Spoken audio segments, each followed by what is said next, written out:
시애틀 교회 성도 여러분, 안녕하셨습니까? 지난밤에 잘 주무셨습니까? 오늘 안식일은 정말 복되고 기쁘고 행복한 그런 안식일입니다. 하나님께서 우리의 창조주로서 우리를 지켜주시고 우리에게 생명을 주시는 분임을 가르쳐주는 이 안식일에 우리가 우리의 눈을 하나님께로 돌림으로 하나님과 연결되고 이 안식일을 통해 하나님을 만남으로 우리에게 정말 큰 믿음과 또 하나님께서 함께 하신다는 확신 속에 오늘날의 위기들을 잘 극복해 나가는 우리 모든 성도님들 되시기를 간절히 바랍니다. 오늘 이 시간에는 우리 지난 시간과 같이 예수님을 아는 요한이 우리들에게 들려주고 싶었던 세 가지 이야기라고 하는 제목으로 함께 은혜를 나누려고 합니다. 예수님을 아는 요한이 우리들에게 들려주고 싶었던 세 가지 이야기라는 제목입니다. 본문은 요한일서 1장 1절로 4절까지 있는 말씀입니다. 요한일서 1장 1절로 4절까지 있는 말씀입니다. PPT에 띄어진 것처럼 이 요한일서 1장 1절로 4절에 있는 말씀을 우리가 함께 계신 곳에서 읽도록 하겠습니다. 태초부터 시작. 태초부터 있는 생명의 말씀에 관하여는 우리가 들은 바요, 눈으로 본 바요, 주목하고 우리 손으로 만진 바라. 이 생명이 나타내신 바 된지라. 이 영원한 생명을 우리가 보았고 증거하여 너에게 전하노니 이는 아버지와 함께 계시다가 우리에게 나타내신 바 된 자니라. 우리가 보고 들은 바를 너희에게도 전함은 너희로 우리와 사귐이 있게 하려 함이니 우리의 사귐은 아버지와 그 아들 예수 그리스도와 함께 함이라. 우리가 이것을 쓰면 우리의 기쁨이 충만케 하려 함이로라. 우린 지난 시간에 예수님을 아는 요한이 우리들에게 들려주고 싶었던 세 가지 이야기 중에서 그 첫 번째 이야기를 살펴보았습니다. 첫 번째는 요한은 우리들에게 예수님은 태초부터 있는 생명이라는 사실을 이야기하고 싶었습니다. 오늘은 요한이 우리에게 들려주고 싶었던 이 세 가지 중에 두 번째와 세 번째 이야기를 살펴보고자 합니다. 둘째는 요한은 우리들에게 예수님은 사람들 간의 사귐의 핵심이 되신다는 사실을 이야기하고 싶었습니다. 요한은 우리들에게 예수님은 사람들 간의 사귐의 핵심이 되신다는 사실을 이야기하고 싶었습니다. 본문은 3절입니다. 요한일서 1장 3절에 있는 말씀입니다. 우리가 보고 들은 바를 너희에게도 전함은 너희로 우리와 사귐이 있게 하려 함이니 우리의 사귐은 아버지와 그 아들 예수 그리스도와 함께 함이라. 본문에서 사용한 사귐이란 단어는 헬라말로 코이노니아라고 하고 이 코이노니아의 뜻은 교제를 뜻합니다. 사람을 다른 말로 인간이라고 합니다. 인간은 한자를 잘 생각해 보면 사람과 사람 사이의 관계를 중시하는 말입니다. 사실 사람은 사람과의 관계 속에서 살게 되어 있습니다. 사람들과의 관계 속에서 내가 어느 곳에 소속되어 있느냐에 따른 소속의 욕구가 있고 또 사람과의 관계 속에 다른 사람들로부터 내가 인정받고 싶다는 욕구가 있습니다. 또 다른 사람들에게 뭔가를 나누고 싶은 욕구가 있습니다. 이러한 소속의 욕구, 인정받고 있다는 욕구, 그리고 나누고 있다는 이 욕구의 충족은 결코 혼자만을 통해서 이루어지는 것이 아니라 사람과의 관계 속에서 충족이 됩니다. 그런데 본문에서 요한은 매우 중요한 진리를 우리에게 전하고 있습니다. 사람들 간의 사귐의 궁극적인 목적은 내가 생명으로 확신하는 아버지 하나님과 예수님을 그들에게 소개하여 교제 속에 있는 사람들에게도 똑같은 확신에 이르게 하기 위한 것이 그 목적이라고 말하고 있습니다. 이것이 예수님을 생명으로 알고 있는 우리들이 다른 사람들에게 해줄 수 있는 최고의 일입니다. 이 최고의 일을 이루기 위해 여러 가지 사귐의 종류와 방법들이 있지만 궁극적으로는 생명이신 예수님과의 만남에 사귐의 목적이 있는 것입니다. 이것을 우리는 1차적으로 우리의 가정에서 적용할 수 있습니다. 모든 가족들이 예수님을 생명으로 믿고 있는 가정은 가족 간의 사귐을 통해 더욱 하나님의 생명을 나누고 함께 생명 속에 있게 하는 일이 되는 사귐이 되도록 더 많이 노력해야 합니다. 가족 재단을 쌓는 일, 매우 중요한 일입니다.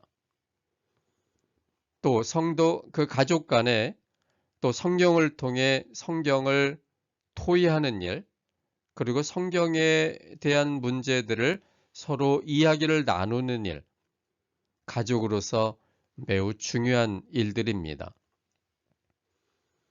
또한 서로를 돌아보아 가족들이 생명 속에 있도록 격려해야 합니다. 함께 하나님을 찬양하는 이 가족으로서의 이 특권은 다른 어떤 것으로도 그것을 대신할 수 없습니다. 가족의 사랑이 하나님의 사랑으로 연결될 때 가족 간의 사랑이 더욱더 분명해집니다. 가족 간의 사랑은 어찌 보면 너무나 허물이 없는 그런 사이이기 때문에 자칫하면 가족 간에도 상처를 입힐 수가 있습니다. 절제하지 못하고 너무 많은 사랑을 주는 것이 종종 문제가 될 수도 있습니다.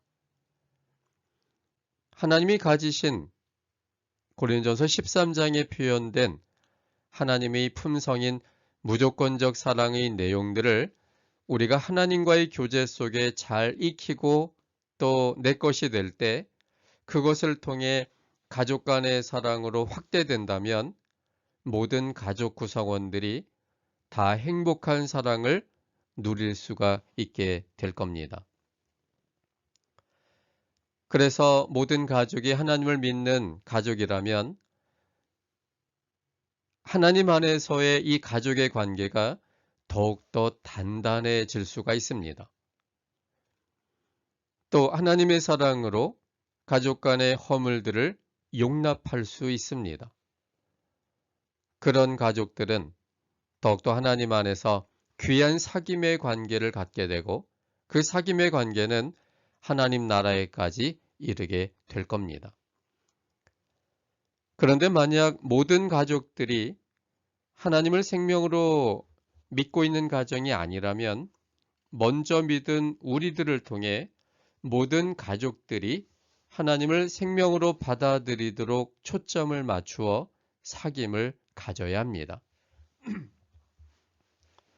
가족의 정은 애틋한데 하나님의 생명으로서 연결되지 못하고 끝나버린다면 그것은 매우 안타까운 모습이 될 겁니다. 먼저 믿은 사람들이 그들이 믿는 하나님을 잘 소개함을 통해서 믿지 않는 가족에게 정말로 좋은 영향력을 끼칠 수가 있습니다. 가족이기 때문에 약간 하나님을 소개하는데 어려움이 있을 수도 있지만 또 반면에 쉽게 생각해 보면 가족이기 때문에 훨씬 더 용이하게 접근할 수 있습니다. 하나님으로 인해 만들어진 이 행복을 그리고 이 힘을 갖고 믿지 않는 가족에게 정말로 사랑의 마음으로 잘 전달해 줘서 그들을 격려하고 여전히 가족으로서의 우리가 든든히 묶여져 있다는 사실들에 대하여 잘 그렇게 어필한다면 하나를 믿지 않는 가족이라 할지라도 하나님에 대하여 생각할 수 있는 좋은 기회를 갖게 할 겁니다. 가족을 하나님과 연결시키는 일이 가장 소중하고 중요한 일 아닐까요? 다른 사람의 구원을 위해서 노력하는 것도 매우 소중한 일이지만 더 중요한 것은 내 가족의 구원을 위해 더 많이 기도하고 더 많은 노력을 기울이는 것은 가장 복된 일이 될 겁니다. 우리의 가족 중에 어느 누가 구원받지 못한 채 영원한 이별로 끝난다면 그것만큼 슬픈 일이 어디 있겠습니까? 하나님께서 정말 이 우리의 가족 구성원들을 가장 좋은 그런 가족으로 인정해 주셔서 만들어 주셨기 때문에 이 가족이 이 땅에서의 뿐만 아니라 하나님 나라에서의 삶도 영원히 함께 누린다는 것은 굉장히 큰 특권일 겁니다. 그러므로 우리가 우리의 가족들을 생각해 보고 혹 믿지 않는 가족이 있다면 그들이 하나님을 알게 되도록 내가 그들을 위해 무엇을 감당해야 될지 하나님께 기도함으로 그 답을 좀 얻었으면 좋겠습니다. 우리 딸 구원 얻도록 도와주세요. 이렇게 기도하지 마시고 하나님께서 우리 딸이 구원 속에 있게 하기 위하여 제가 무엇을 하기 원하는지 하나님께 기도하셔야 될 겁니다. 하나님의 지혜를 구하는 이 기도를 하게 되면 하나님께서는 우리에게, 우리의 딸에게, 혹은 우리 아들에게, 혹은 우리의 남편에게, 혹은 아내에게 어떻게 하는 것이 가장 효과적인지를 잘 가르쳐 주실 겁니다. 하나님께서 우리의 기도를 응답해 주셔서 가장 효과적인 것들이 생각나게 되고 그 방법들을 우리 자신이 낙심되지 않게 그리고 중단하지 않게 지속적으로 그것을 해 나가면 하나님은 점점 더 세부적으로 우리에게 말씀해 주시고 그래서 믿지 않는 가족의 마음이 하나님께로 향할 수 있는 기회들을 계속하여 부여해 주십니다.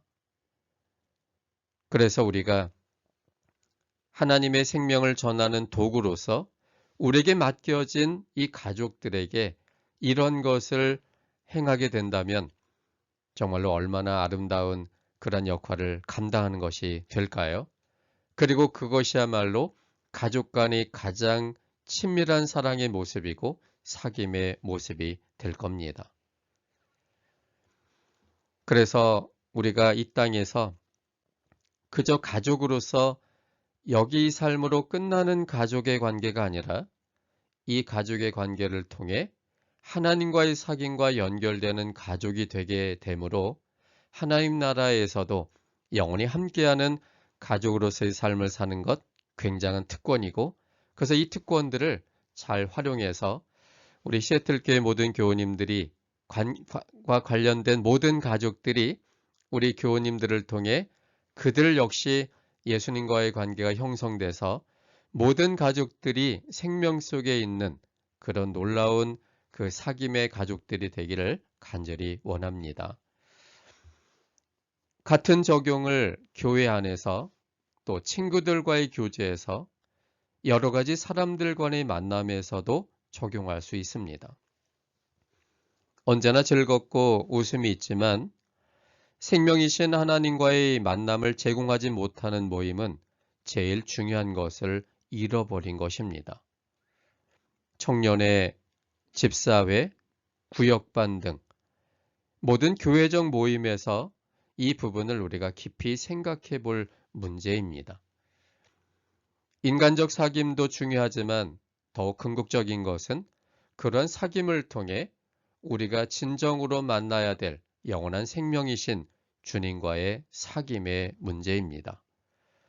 그래서 개인적인 모임들, 또 교회 안에 작은 여러 가지 이 모임들, 이런 모임들이 그 모임 자체로만 끝나는 것이 아니라 하나님이 이 모임을 통해 드러나고 그 하나님을 더 알게 되고, 그래서 그 하나님과의 연결을 통해 영원한 생명을 갖게 하는 모임이 될 때 그 모임이야말로 의미가 있고 생명적인 모임이 될 겁니다.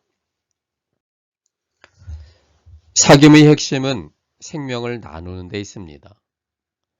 사귐의 핵심은 생명을 공유하는 데 있습니다. 이것이 사람들의 고유한 필요이기 때문에 이 고유한 필요가 잘 충족되도록 돕는 일이 매우 중요합니다. 요한 1, 2, 3서를 기록할 당시의 요한은 매우 나이가 많았습니다. 그의 모든 인생의 경험을 되돌아볼 때 사람과의 수많은 만남이 있었고 그 만남에서 기쁨과 즐거움도 있었지만 그렇게 끝나고 마는 만남과 교제는 웃음과 추억은 있었지만 생명에 대한 아쉬움이 많이 있었을 것입니다. 그래서 요한은 우리들에게 들려주고 싶은 이야기가 있었습니다. 우리의 사귐은 아버지와 예수 그리스도와 함께하는 사귐이 되어야 한다. 아버지와 예수 그리스도와 함께하는 사귐을 통해 모든 사람들이 생명 얻는 사귐이 되어야 한다. 이것이 요한이 우리들에게 꼭 들려주고 싶었던 이야기였을 것입니다.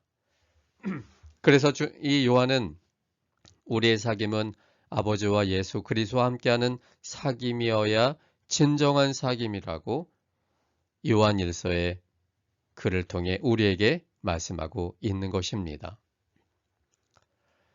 생명의 주님을 공유하고 나누는 사귐이 되도록 우리가 가족 간의 관계 속에서 또 우리의 이웃과의 관계 속에서 사업으로 만나는 사람들조차도 이 사귐이 되도록 우리가 할 수 있는 최선의 노력을 다 기울여야 될 것 같습니다. 사실 교회가 줄 수 있는 또 하나님을 믿는 백성들이 이 세상에 나눌 수 있는 최고의 일은 생명을 나누어 주는 것 아닐까요? 어려움에 처해 있는 사람들을 물질적으로 도와줄 수 있지만 그것은 언제나 한계를 갖고 있습니다. 그리고 그것의 결과가 그것으로만 끝난다면 그저 조금의 도움을 받고 끝나버리고 말 것입니다. 우리만이 줄 수 있는 최고의 선물이 있다면 그것은 영원한 생명이신 주님을 그들이 잘 알 수 있도록 도와주고 그래서 개인적으로 하나님과의 관계를 통해 영원한 생명을 갖게 되는 것 아닐까요? 우리의 특권들을 잘 활용할 때 더 많은 사람들이 영원한 행복을 경험하게 될 겁니다. 그래서 요한이 우리에게 들려주신 이야기, 오늘 바로 사람들 간의 사귐의 핵심이 바로 예수님 자신이 된다는 것을 기억하셔서 우리가 알고 있는 사람들에게 그 예수님을 정말 사랑으로 또 우리에게 기쁨을 주시는 행복자로서 잘 소개하여 그 하나님과의 만남을 통해 영원한 생명을 전달해주는 우리 모두가 되시기를 바랍니다. 셋째는 요한은 우리들에게 예수님은 사람들에게 기쁨이 되신다는 사실을 이야기하고 싶었습니다. 요한은 우리들에게 예수님은 사람들에게 기쁨이 되신다는 사실을 이야기하고 싶었습니다. 본문은 4절입니다. 요한1서 1장 4절에 있는 말씀을 함께 보겠습니다. 화면에 보여지는 요한일서 1장 4절의 말씀을 우리 다 함께 좀 읽어보실까요? 시작.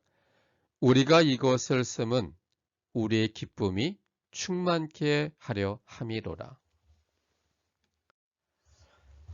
예수님께서 영원한 생명이시다라는 이 진리는 그것을 받아들이는 모든 사람들에게 기쁨이 됩니다. 사람들의 영혼이 풀리지 않는 숙제는 죽음 문제입니다. 그 어느 누구도 예외 없이 다가오는 운명과 같은 것입니다. 공자님도 석가모니님도 해결하지 못한 채 죽음을 맞이했습니다. 죽음이 정말 무서운 것은 죽음 앞에서는 모든 것이 삼켜지기 때문입니다. 건강도, 미모도, 재물도, 명예도, 학식도, 기술도, 인간성도 죽음 앞에 모든 것이 매몰되어져 버립니다. 정말 사랑스러웠던 사람도 죽음을 통해 잊혀지기 시작합니다. 죽음으로 인해 모든 것이 그쳐집니다. 그런데 이런 불행한 이 죽음이 모든 사람들의 운명이라는 사실이 우리로 하여금 절망감을 느끼게 합니다. 어느 누구도 예외가 없습니다. 나이도, 종교도, 국적도 따지지 않습니다. 예전 같으면 죽음에는 약간의 순서가 있었습니다. 근데 요즘은 순서도 없습니다. 젊은 나이에 요절하는 사람도 너무나 많고, 그래서 이 죽음은 누구도 정말로 그 앞에 당당히 서지 못하는 사람들을 위축시키는 매우 두려운 그런 존재입니다. 그러므로 이 죽음은 모든 사람들의 운명이 되었기 때문에 비극이고 또 예외가 없기 때문에 이것은 모든 사람들의 문제이기도 합니다. 그런데 이 죽음 속에 있는 우리들에게는 어느 누구에게도 우리는 희망을 찾을 수가 없습니다. 왜냐하면 그들도 여전히 죽을 수밖에 없는 사람이기 때문입니다. 같이 죽을 수밖에 없는 사람들에게는 생명의 희망을 찾을 수가 없습니다. 그러므로 오직 우리의 희망은 영원한 생명이신 예수님 안에서만 새로운 소망이 있습니다. 예수님은 영원한 생명이시고 십자가에 달리셨다가 부활로서 죽음을 정복하셨습니다. 예수님만이 유일하게 죽음을 이기신 생명이셨습니다. 이제 예수님의 부활로 인해 이 세상에는 새로운 생명의 변화가 온 것입니다. 예수님 안에서 생명을 발견한 사람들은 예수님처럼 죽음을 이기고 무덤에서 나오게 될 것입니다. 아담 안에서 죽은 모든 사람들이 예수님 안에서 모두 부활을 경험할 것입니다. 놀라운 일입니다. 죽음에 삼킴받은 사람들이 이젠 죽음을 정복하고 죽음을 이기고 부활을 통해 나온다는 사실입니다. 고린도전서 15장 22절부터 24절까지 있는 말씀을 보겠습니다. 고린도전서 15장 22절부터 24절까지 있는 말씀입니다. 아담 안에서 모든 사람이 죽은 것 같이 그리스도 안에서 모든 사람이 삶을 얻으리라. 그러나 각각 자기 차례대로 되리니 먼저는 첫 열매인 그리스도요, 다음에는 그리스도 강림하실 때에 그에게 붙은 자요, 그 후에는 나중이니 저가 모든 정사와 모든 권세와 능력을 멸하시고 나라를 아버지 하나님께 바칠 때라. 아담 안에서 모든 사람이 죽었습니다. 아담 한 사람 안에 모든 사람의 생명이 담겨져 있었기 때문에 모든 사람이 태어나기 전에 대표성을 가진 아담이 하나님을 거절함으로, 생명을 거절함으로 스스로의 생명이 없는 아담은 그 아담 속에 있는 모든 사람들과 함께 그때 이미 죽은 것입니다. 그래서 우리가 아담 안에 이미 죽었기 때문에 태어나자마자 하나님 보시기에는 이미 죽은 자가 된 것입니다. 그런데 두 번째 아담이신 그리스도께서 이 땅에 여자의 후손으로 오셨고, 그래서 두 번째 아담으로서 십자가에 달려 돌아가심으로 그리스도 안에 모든 사람들이 함께 있게 되었고, 그래서 모든 사람이 그리스도와 함께 십자가에서 죽은 겁니다. 그리고 그리스도께서 부활하심으로 이제는 아담 안에 모든 사람이 죽은 것처럼 그리스도 안에 새롭게 그 안에 포함된 모든 사람이 예수님 안에서 부활할 때 함께 부활을 약속받게 된 겁니다.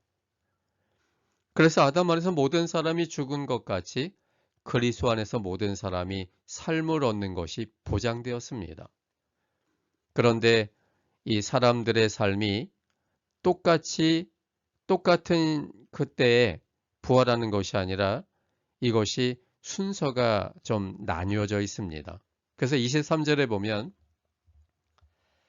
그러나 각각 자기 차례대로 될 건데 먼저는 첫 열매인 그리스도요.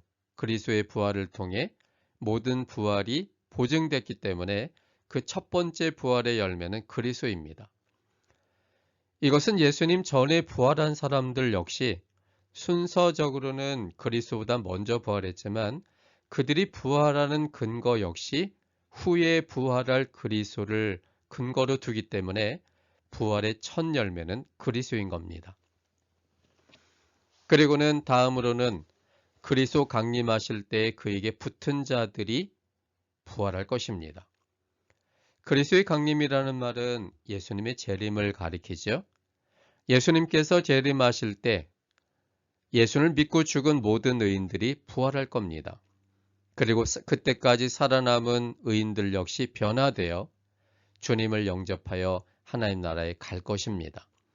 그리고는 그 후에는 24절에 있는 것처럼 그 후에는 나중에 될 건데 그거는 1000년 후에 될 겁니다.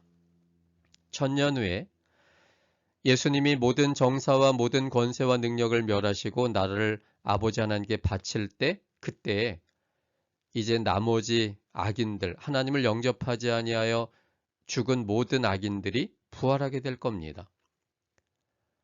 그런데 예수님을 영접하지 아니한 사람들은 왜 부활하는 걸까요?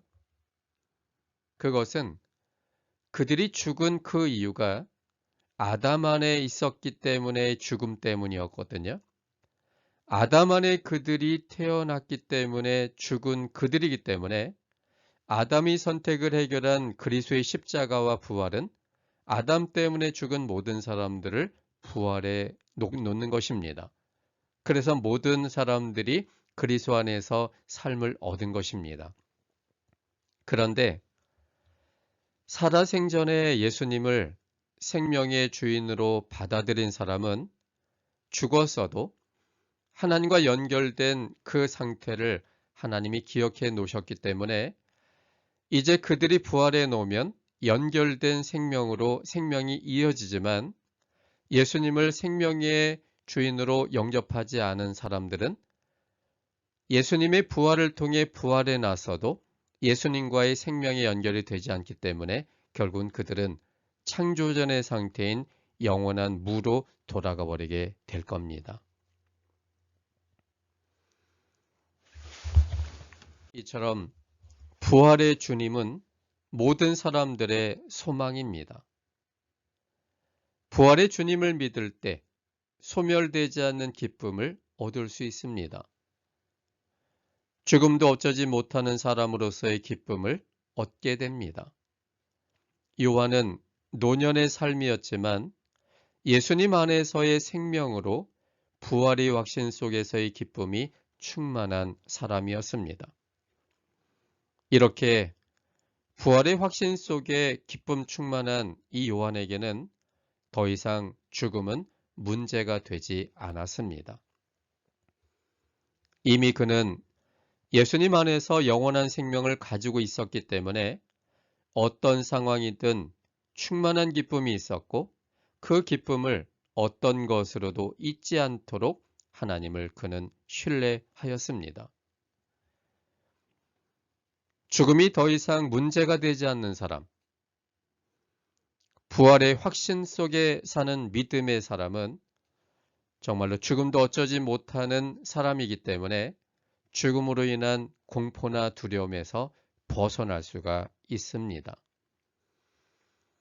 죽음으로 인해 여러 가지 어려움과 두려움이 있을 수 있지만 주님의 부활에 대한 확신으로 인해 그것을 뿌리친 사람의 기쁨은 그것은 어떤 것으로도 꺾을 수 없는 기쁨일 겁니다. 이것은 사도 바울도 경험한 내용이었습니다. 사도 바울의 기쁨은 하나님 안에 있는 생명과 죽는다 할지라도 생명의 부활 속에 있을 거라는 믿음의 확신으로 인한 기쁨이었습니다. 그는 빌립보 감옥에서 빌립보에 있는 교인들에게 편지를 썼는데 그 중에 한 대목이 빌립보서 4장 4절에 있는 말씀입니다. 주 안에서 항상 기뻐하라.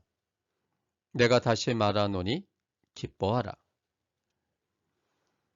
그런데 이 말씀을 가만 생각해 보면 어떻게 이런 말씀을 쓸 수 있을까 의아할 수 있는 대목입니다. 왜냐하면 이 빌립보서를 기록할 당시에 이 바울은 감옥에 있었습니다.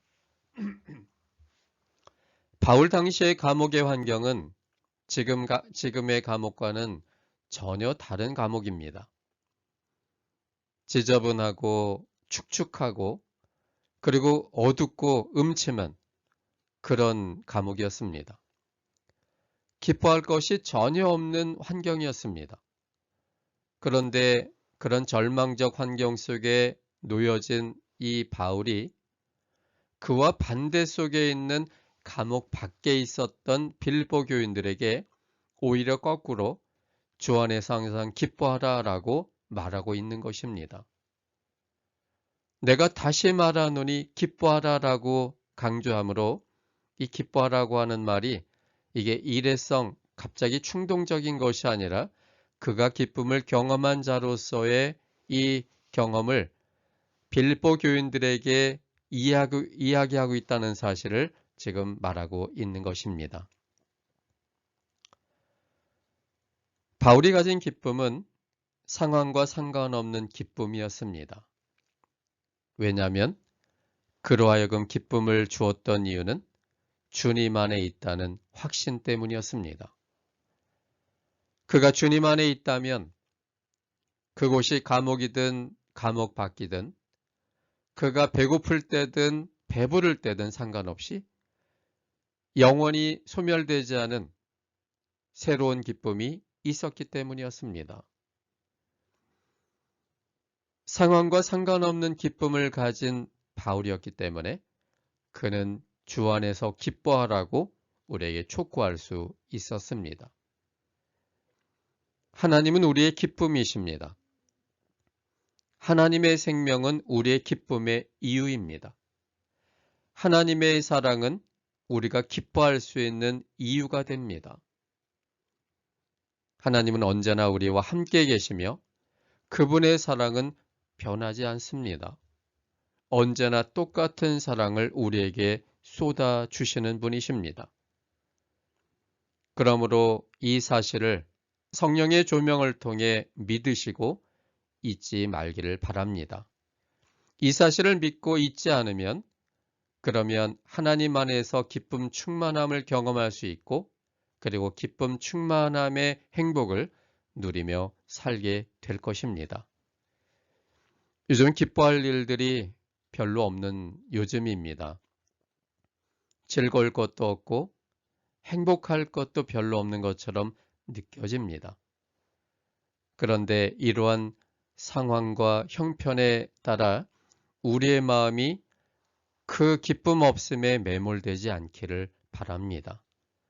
그것과 상관없이 하나님은 언제나 우리와 함께 계시고 우리의 필요를 채워주시는 분이시고 그분의 생명은 우리와 연결되어 있고 그분의 사랑은 똑같이 우리에게 쏟아붓고 계시다는 이 사실을 확신한다면 우리는 새로운 용기를 얻을 수 있게 될 겁니다. 요한은 우리가 지난번 살펴본 것처럼 지난 시간과 오늘에 걸쳐서 우리들에게 들려주고 싶은 이야기가 있었습니다. 예수님을 낳은 사람이었기 때문에 그는 우리들에게 그가 경험한 것들을 토대로 들려주고 싶은 이야기가 있었습니다. 그것은 세 가지였습니다. 첫 번째는 예수님은 태초부터 있는 생명의 말씀이라는 사실을 들려주고 싶었습니다. 둘째는 예수님은 사람 간의 사귐의 핵심이라는 사실을 우리에게 들려주고 싶었습니다. 셋째는 예수님은 사람들에게 기쁨이 되신다는 사실을 우리들에게 들려주고 싶었습니다. 요한이 만난 예수님은 생명이셨습니다. 요한은 그가 확신한 생명을 생명 없는 우리들에게 전달하고픈 열심이 있었습니다. 그는 생명이신 예수님 안에서 변화되어진 사람이었습니다. 사랑이 무엇인지를 아는 사도가 되었고 사랑의 능력을 아는 사도가 되었습니다. 사랑이 어떻게 우리의 자식에서 사랑의 사도를 바꿨는지를 자신의 경험을 통해 우리들에게 보여주기를 원했습니다. 요한의 경험을 신뢰하시기를 바랍니다. 그를 변화시킨 경험, 그를 확신케 한 경험을 신뢰하시기를 바랍니다. 그를 변화시킨 예수님은 우리들도 변화시키십니다. 왜냐하면 예수님은 생명이시고 사랑이시고 우리의 창조주시며 우리와 함께 하시는 분이시기 때문입니다. 요한을 통해 알게 된 그 하나님을 통해 생명을 얻게 되고 그 생명을 통해 우리가 사귀는 사람들에게 생명을 전달하는 매우 소중한 일을 하는 사람들이 되기를 바라고 또 생명이신 그 하나님을 통해 우리 마음에 기쁨이 충만한 그런 행복한 삶을 누리며 살아가는 귀한 우리 모든 성도님들이 되길 바라면서 오늘 말씀을 마치겠습니다.